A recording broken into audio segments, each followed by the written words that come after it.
모세 말씀 계속 보겠습니다. 모세가 자기의 민족을 구원할 마음이 있어서 민족을 괴롭히는 애굽 사람을 쳐 죽였더니 그것이 문제가 되어서 모세가 왕자의 자리를 버리고 도망가게 됐습니다. 그리고 40년을 미디안 광야에서 사는데요. 미디안 광야에서 사는 모세를 알아보는 사람이 아무도 없었죠. 그리고 그 40년의 삶이 모세의 입장에서는 허비하는 삶이라고 생각할 수도 있는 삶이었을 것 같아요. 미디안 광야에서 할 수 있는 게 뭐가 있어요? 양 치는 것 외에는 아무것도 할 수 있는 것이 없었죠. 그런 모세가 하나님 앞에 어떻게 훈련을 받는지, 또한 이런 모세를 통해서 오늘 우리에게 말씀하는 게 무엇인지 좀 살펴보겠습니다.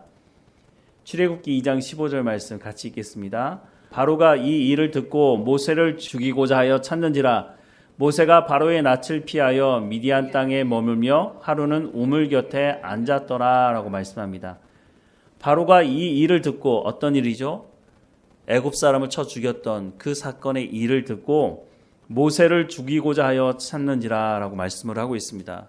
지난번에도 말씀을 드렸지만 애굽의 왕자가 애굽의 한 사람을 죽였다고 하는 것 때문에 모세를 죽이고자 찾을 일은 아니라고 생각을 합니다. 물론 지금 같은 시대에 이런 일이 벌어지면 난리가 났을 일이지만 그 당시에는 왕정 시대예요. 왕이 모든 것을 주관하는 시대고 왕의 한마디면 죽을 사람도 살리는 그런 시대였잖아요. 그런데 문제는 모세가 애굽 사람이 아니라는 거예요. 히브리 사람. 모세도 자신이 히브리 사람이라는 걸 알고 있었고 애굽의 왕실에 있는 사람들도 모세가 히브리 사람이라는 걸 다 알고 있었어요. 그런데 이미 오래전에 외부로부터 온 사람들이 애굽의 왕조를 이룬 경험이 있기 때문에, 그래서 모세가 뛰어난 능력이 있었음에도 불구하고 그 모세를 경계할 수밖에 없었다고 하는 것이죠. 그런데 모세가 애굽의 사람을 한 사람을 죽인 것, 이것이 화근이 되어서 바로가 모세를 제거하려고 했다고 하는 것이죠. 이것을 알았던 모세가 미디안 광야로 도망을 가게 됐다고 말씀을 하고 있습니다. 출애굽기 2장 21절에 22절 보면 모세가 그와 동거하기를 기뻐하며 그가 그의 딸 십보라를 모세에게 주었더니 그가 아들을 낳으며 모세가 그의 이름을 게르솜이라 하여 이르되 내가 타국에서 낳은 애가 되었음이라 하였더라 라고 말씀합니다. 모세가 도망갔다가 그래도 사람 잘 만나서 가정을 꾸리게 되죠. 십보라라고 하는 여인을 만나게 됐고, 그래서 여기서 삶을 살면서 아들을 둘 낳게 되죠. 그런데 첫 번째 아들의 이름이 게르솜이에요. 게르솜의 이름이 뜻이 무엇이냐? 내가 타국에서 낳은 애가 되었다라는 뜻을 가지고 있다는 거예요. 이렇게 해서 광야에서 40년의 삶이 시작이 되는데요.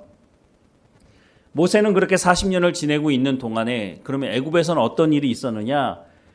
출애굽기 2장 23절에서 25절 말씀해 보면 여러 해 후에 애굽 왕은 죽었고, 여기서 말하는 애굽 왕은 누구를 말하겠어요? 모세를 죽이려고 했던 그 애굽 왕을 말하는 것이죠. 이스라엘 자손은 고된 노동으로 말미암아 탄식하며 부르짖으니 그 고된 노동으로 말미암아 부르짖는 소리가 하나님께 상달된지라. 하나님이 그들의 고통 소리를 들으시고 하나님이 아브라함과 이삭과 야곱에게 세운 그의 언약을 기억하사 하나님이 이스라엘 자손을 돌보셨고 하나님이 그들을 기억하셨더라 라고 말씀을 하고 있습니다. 이스라엘 백성들이 노동이 얼마나 심했으면 하나님께 탄식을 하며 부르짖었겠습니까? 이전에도 여러 가지 고난이 있었죠. 아이를 낳으면 남자아이는 죽이라고 하는 그런 명령 때문에 고난당하기도 했지만 그 전부터도 계속해서 노동으로 힘들어하는 상황이었거든요. 그런데 노동이 더 심해졌던 것으로 보여져요. 그래서 탄식하고 부르짖었어요. 그랬더니 하나님께서 그 고된 노동으로 말미암아 부르짖는 소리가 하나님께 상달되었다라고 말씀합니다. 하나님이 그들의 고통 소리를 들으셨다라고 말씀하죠. 그리고 나서 하나님 어떻게 하셨어요? 그의 언약을 기억하셨다라고 말씀을 하고 있습니다. 여기서 기억하사라는 말의 뜻은요, 마음에 품다, 상세하게 말하다, 이런 뜻을 가지고 있어요. 그리고 하나님께서 기억하셨다라고 말씀을 아래서 하고 있는데 25절에서 이 말은 위의 말과 좀 다른 뜻을 가지고 있는데요. 기억하셨다라고 하는 25절의 말씀은 야다라고 하는 히브리어 말하는데요. 이거는 뭐냐면 직접 경험을 해서 알았다라는 뜻을 가지고 있습니다. 그런데 말씀을 다시 보면 하나님이 이스라엘 자손을 돌보셨고 하나님이 그들을 기억하셨더라라고 하는 이 기억하셨더라는 말이 알았다라는 거예요. 하나님이 그들을 아셨다라고 말하는데 여기서 말하는 그들이 지금 어떤 상황이에요? 고된 노동으로 하나님께 탄식하며 부르짖었다는 거예요. 그러면 이게 무슨 말일까요? 하나님이 고된 노동으로 고통당하고 있는 이스라엘 백성들을 아셨다라고 하는 것은 하나님이 그 고통의 현장 가운데 함께 계심으로 그 고통을 하나님께서 경험하셨다라고 말씀을 할 수 있는 거죠. 하나님은 먼 하늘에서 야, 참 힘들겠다 이렇게 말하는 그런 신이 아니라는 거예요. 우리가 고통당하고 우리가 고난당하는 현장에 하나님께서 함께하고 계신다라고 말씀을 하고 있다는 거예요. 그래서 여기서 말하는 하나님이 그들을 기억하셨다라고 하는 것은 내가 아파서 고통하는 그 신음소리와 그 아픔을 하나님께서 함께 아신다, 함께 경험하고 계신다, 함께 우리와 함께 하고 계신다라고 하는 그 말의 뜻을 가지고 있다고 하는 것이에요. 사실은 가장 힘들 때 하나님이 우리와 함께 하신다는 그 말 자체가 얼마나 우리 가운데 큰 위로가 되는지 몰라요. 우리는 고난 가운데 있을 때 하나님이 나를 사랑하지 않으실 거야. 하나님 나를 버리셨을 거야. 이런 생각을 하게 되거든요. 그런데 그런 현장에서 하나님이 우리와 함께 하신다고 말씀하고 있죠. 시편 23편을 사람들이 좋아하는 이유도 그것 아닐까 싶어요. 내가 사망의 음침한 골짜기를 다닐지라도 뭐라고 얘기하죠? 해를 두려워하지 않을 것은 주께서 나와 함께 하시기 때문이다 라고 고백하고 있잖아요. 지금 그 말씀을 하고 있는 거죠. 40년 동안 미디안 광야에서 사는 모세의 모습을 그려주고 있고 그리고 그 40년 동안 애굽에 있는 이스라엘 백성들은 그럼 어떤 상황이었느냐? 더 열악한 상황이 되었다는 거예요. 더 힘든 상황이 됐다는 거죠. 자, 그런 상황에서 40년이 다 되어가는데 하나님께서 모세를 부르십니다. 출애굽기 3장 말씀이죠. 모세가 그의 장인 미디안 제사장 이드로의 양떼를 치더니 그 떼를 광야 서쪽으로 인도하여 하나님의 산 호렙에 이르매 여호와의 사자가 떨기나무 가운데로부터 나오는 불꽃 안에서 그에게 나타나시니라. 그가 보니 떨기나무에 불이 붙었으나 그 떨기나무가 사라지지 아니하는지라. 이에 모세가 이르되 내가 돌이켜 가서 이 큰 광경을 보리라. 떨기나무가 어찌하여 타지 아니하는고 하니 그때에 여호와께서 그가 보려고 돌이켜 오는 것을 보신지라.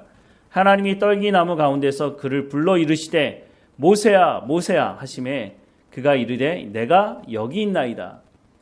하나님이 이르시되 이리로 가까이 오지 말라. 내가 선 곳은 거룩한 땅이니 내 발에서 신을 벗으라. 또 이르시되 나는 내 조상의 하나님이니 아브라함의 하나님 이삭의 하나님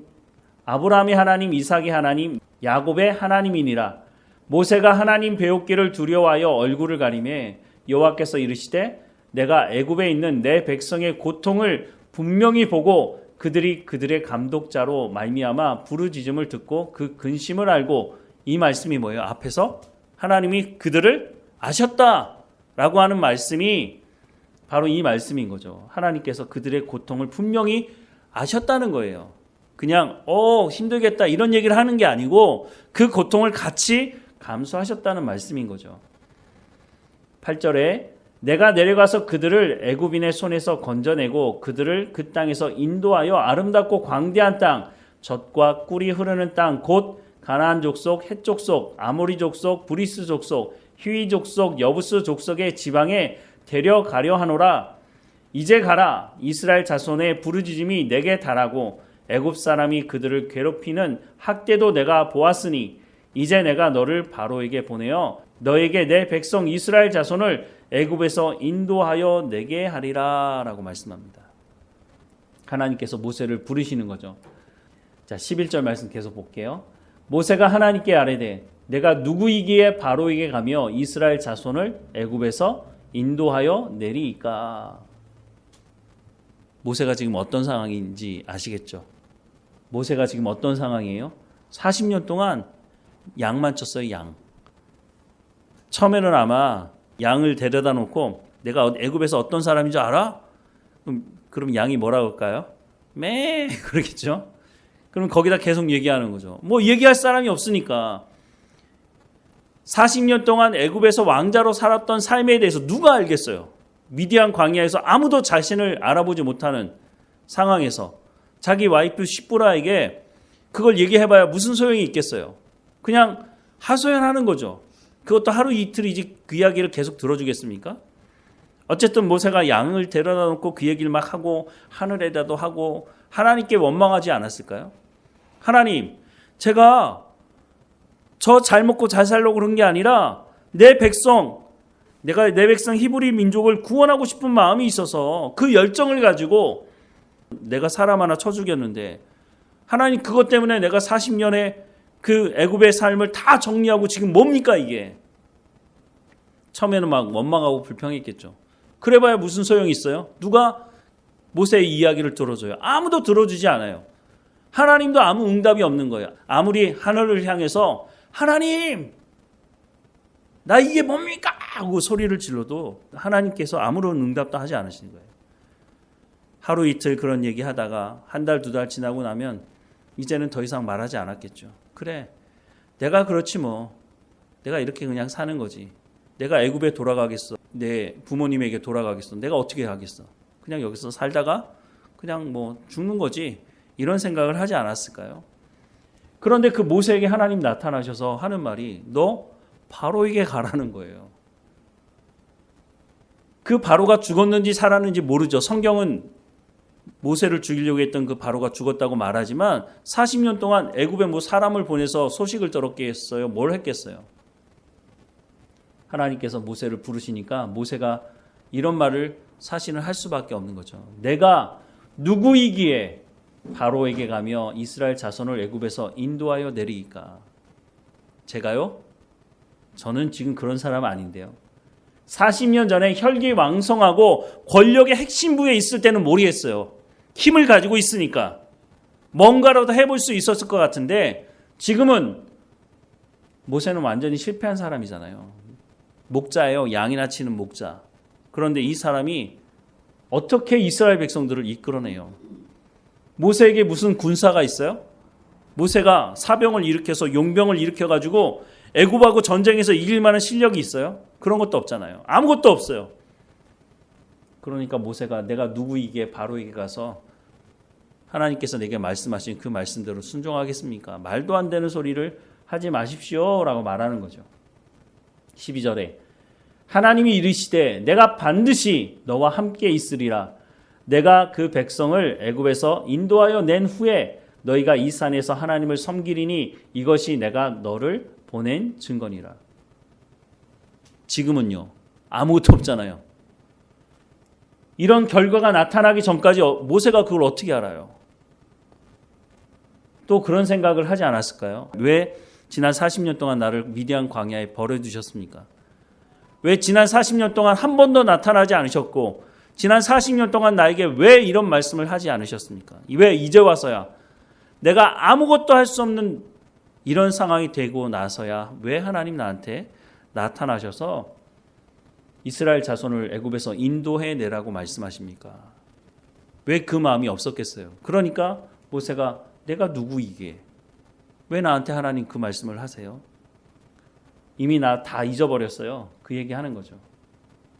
13절에 모세가 하나님께 아뢰되 내가 이스라엘 자손에게 가서 이르기를 너희 조상의 하나님이 나를 너희에게 보내셨다 하면 그들이 내게 묻기를 그의 이름이 무엇이냐 하리니 내가 무엇이라고 그들에게 말하리이까?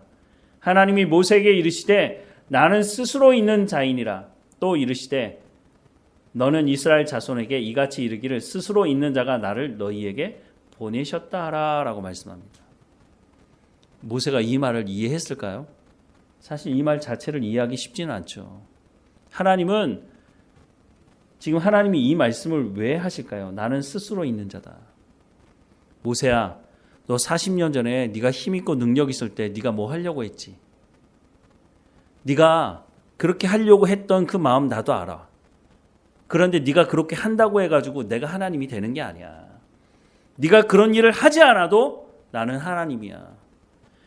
예수님께서 예루살렘 성전을 향해서 들어가실 때 많은 사람들이 뭐라고 말합니까? 시끄러워. 좀 조용히 하라고 해주십시오. 그랬더니 뭐라고 말합니까? 너희가 이렇게 예수 그리스도를 환영하지 않으면 저 돌들로도 하나님께서 그렇게 하실 것이다 라는 말씀을 하시지 않습니까? 하나님은 우리가 하나님이라고 인정해 주기 때문에 하나님이 아니에요.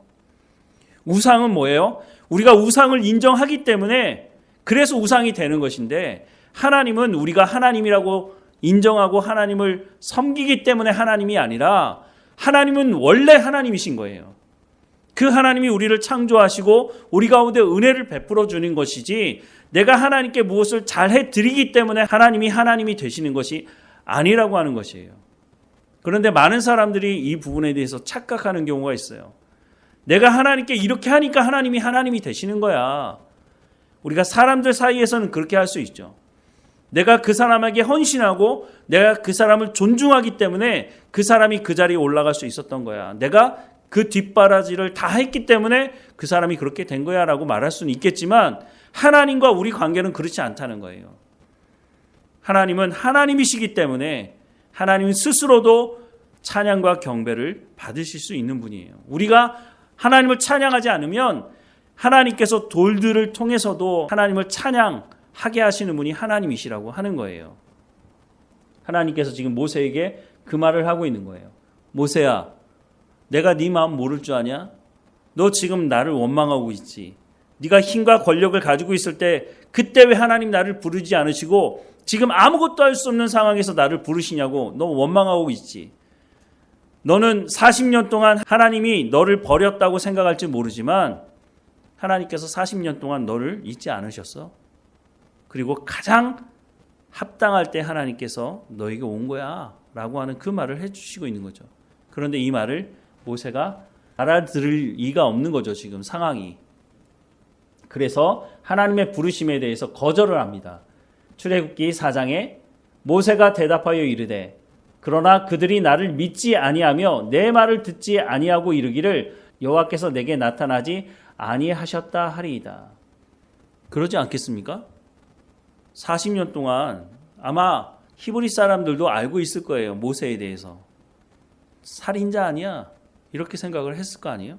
그런데 어느 날 갑자기 나타나가지고 하나님이 나를 보내셨다. 하나님께서 나를 통해서 너희를 애굽에서 인도해서 가나안 땅으로 인도하실 것이다 라고 말을 하면 누가 그 말을 믿겠어요? 말도 안 되는 소리 하지 말라고 그렇게 말하겠죠. 지금 모세가 그 말하는 거예요. 이스라엘 사람들이 나를 믿겠느냐는 거예요. 40년 지나고 나서 어느 날 갑자기 나타나가지고 말 안 들을 거다라고 하는 거죠. 그랬더니 여호와께서 그에게 이르시되 내 손에 있는 것이 무엇이냐? 그가 이르되 지팡이니이다. 여호와께서 이르시되 그것을 땅에 던지라 하시매 곧 땅에 던지니 그것이 뱀이 된지라. 모세가 뱀 앞에서 피하매 여호와께서 모세에게 이르시되 내 손을 내밀어 그 꼬리를 잡으라. 그가 손을 내밀어 그것을 잡으니 그 손에서 지팡이가 된지라. 깜짝 놀랐겠죠. 이게 웬일이야? 지팡이가 뱀이 되고 뱀이 지팡이가 되고 깜짝 놀랐겠죠. 또 6절에 보니까 여호와께서 또 그에게 이르시되 내 손을 품에 넣으라 하시매 그가 손을 품에 넣었다가 내어보니 그 손에 나병이 생겨 눈같이 된지라 라고 말씀을 하고 있습니다.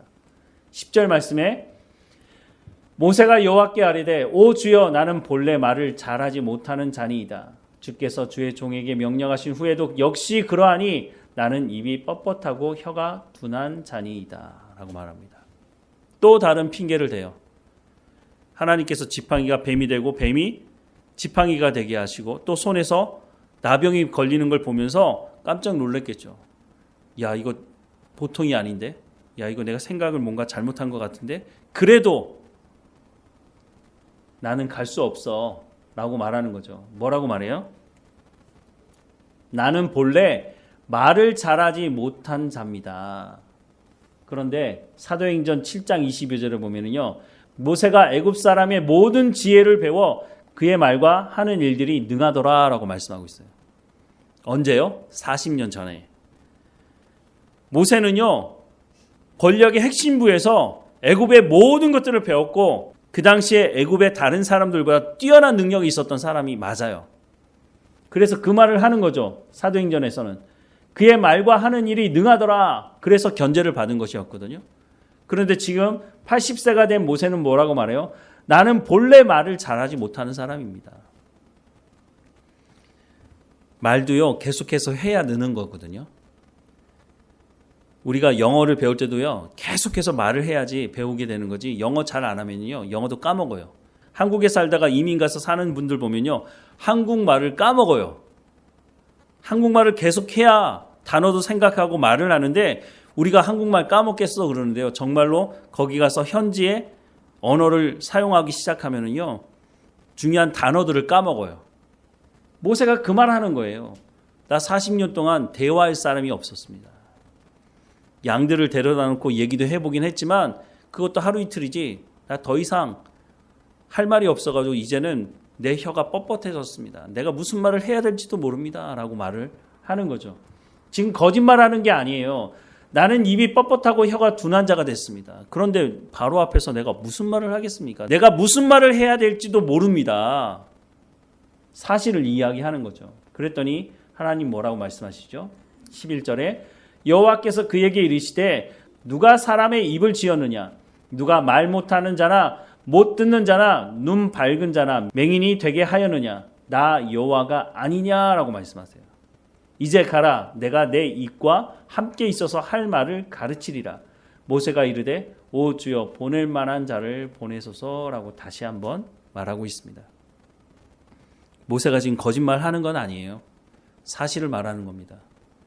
하나님, 나 같은 사람이 어떻게 40년 전에도 하지 못했던 일을, 내가 하고 싶은 말도 제대로 하지 못하는 상황이 되어 있는 내가, 아무런 권력도 아무것도 가지지 못한 내가 어떻게 이런 엄청난 일을 하겠습니까? 라고 계속해서 하나님께 반문하고 있는 거예요. 그런데 하나님은 뭐라고 말씀하세요? 네가 하는 게 아니야. 내가 하는 거야. 내가 스스로 있는 자지, 네가 그렇게 하기 때문에 이스라엘 백성들이 나를 하나님으로 인정하는 게 아니야 라고 말씀하시면서 거듭 그것을 강조하고 있는 거죠. 그런데 모세는 여전히 하나님, 저는 아닌데요. 하나님, 보낼 만한 사람을 보내세요. 앞에서도 얘기했는데 계속해서 그 말하는 거예요. 하나님, 보낼 만한 사람을 보내세요. 저는 아니에요. 우리도 이럴 때가 있다고 생각이 듭니다. 준비가 안 된 것 같은데 하나님께서 나를 쓰시겠다고 말씀하실 때, 하나님, 저는 아닌데요. 지금 내 상황을 보세요. 내가 지금 이런 상황인데 내가 그 일을 어떻게 감당합니까? 하나님, 아닙니다. 라고 우리도 그렇게 말할 때가 종종 있는 걸 봅니다. 그런데 중요한 건 하나님이 하시겠다고 하면 하나님이 책임지시겠다고 하는 말입니다. 모세에게 하나님께서 책임을 묻지 않으세요. 하나님이 부르셨는데 하나님이 책임지시지 않으면 모세가 그 일을 어떻게 감당할 수 있겠어요? 이거는 시작일 뿐이에요. 광야에 나와서는 더 큰 일도 있어요. 그래서 모세도요, 사람이에요. 모세가 완벽한 무슨 초인이 아니에요. 자기에게 다가오는 그런 어려움이 있을 때 모세는요, 불만도 얘기하고요, 화도 내고 그런 일들을 하는 것을 보게 됩니다. 그런데 지금 하나님께서 모세를 설득하는 중입니다. 하나님이 하시겠다고 말씀할 때 모세가 하나님께 지금 아닙니다. 하나님, 저는 아닙니다. 라고 말하는 모습을 봅니다. 우리가 다음 주에도 계속 말씀을 볼 텐데요. 모세가 하나님 앞에 어떻게 응답을 하게 되는지, 또 하나님은 모세를 어떻게 설득하고 있는지, 우리의 삶 가운데 하나님 어떤 말씀을 하시는지 우리가 계속 말씀을 보도록 하겠습니다. 기도하겠습니다. 사랑하는 하나님, 모세가 무엇인가 해보려고 할 때는 아무것도 할 수 없었는데 이제 아무것도 할 수 없는 상황이 되었을 때 하나님 찾아오셔서 모세를 쓰시겠다고 모세를 부르시는 모습을 보게 됩니다. 하나님, 우리의 상황 가운데 관여하셔서 우리 가운데 말씀하실 때도 내가 무엇인가 할 수 있을 것 같을 때는 하나님 부르지 않으시는데, 오히려 내가 아무것도 할 수 없을 때 하나님 부르시는 것을 경험하게 됩니다. 하나님, 그때에 하나님의 말씀에 우리가 순종할 믿음을 허락해 주옵소서. 하나님께서 우리를 통해서 역사하기 원하시는 그 일이, 하나님의 나라가 확장되는 것이 이루어지는 것을 우리가 볼 수 있도록 우리 가운데 믿음의 믿음을 더해 주옵소서. 하나님, 우리 가운데 깨어 있도록 하나님의 말씀에 귀를 기울일 수 있도록 날마다 우리 가운데 성령의 충만함을 허락해 주옵소서. 늘 하나님과 동행하는 삶을 살아갈 수 있도록 인도해 주옵소서. 예수 그리스도 이름으로 기도드립니다. 아멘.